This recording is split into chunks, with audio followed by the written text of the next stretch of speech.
guys, so just to revise, the kick that you learned the other day is called my geri, and if you remember, the pre-training for the kick is to practice lifting the knees quite high. So I recommend that before doing this kick you actually practice working with the hip flexors.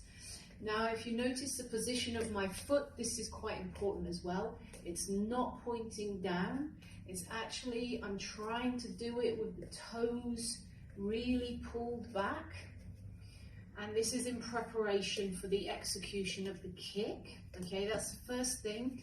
And then remember the position of the hands. So it's quite important that we have the arms like this, okay? And this encourages this squeezing of the muscles. So put your arms in this position, okay? And first of all, just go lifting of the knees, okay? Then if you want to work with the balance, you do this from the feet together. It's way more effective.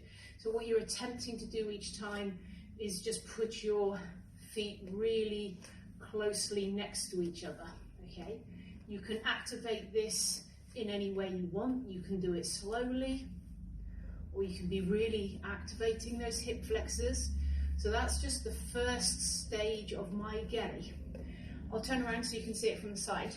And then if you remember, the thing about my geri is you raise the knee up simply so the knee can just swing. There's no thrusting or anything like that yet. Just let this knee swing out.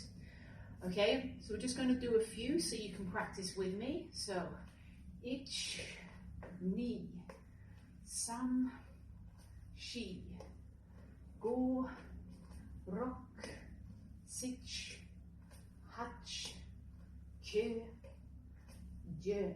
I'll do some facing you. Ich, ni, sam, shi, go, rock, sich, hach, ke, je. Okay. So this side as well, exactly the same. You'll notice also that when I kick, I'm bending my leg slightly. I'm kind of raising my knee up and bending my leg. If you want better balance, you sink your center of gravity down, and later on you'll be kicking from a bent leg position here also. It's all part of the prep. So if you're able to do both, that would be really great.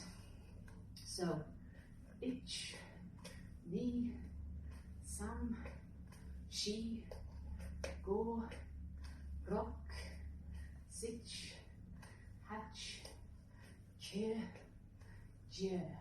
All right. Okay, so be careful with your leg muscles. Don't force anything at all at this stage or overpressure anything. Before doing your kick, you may have wanted to do some warming up, but this is such a relaxed position. There should be no force at all. Remember, the height of the knee dictates the height of the kick. So if you only bring your knee here, it's only going to be a low kick. If you bring your knee here, it's going to be a bit higher. So hope that makes sense. Any questions, just post them. I'll do my best to answer.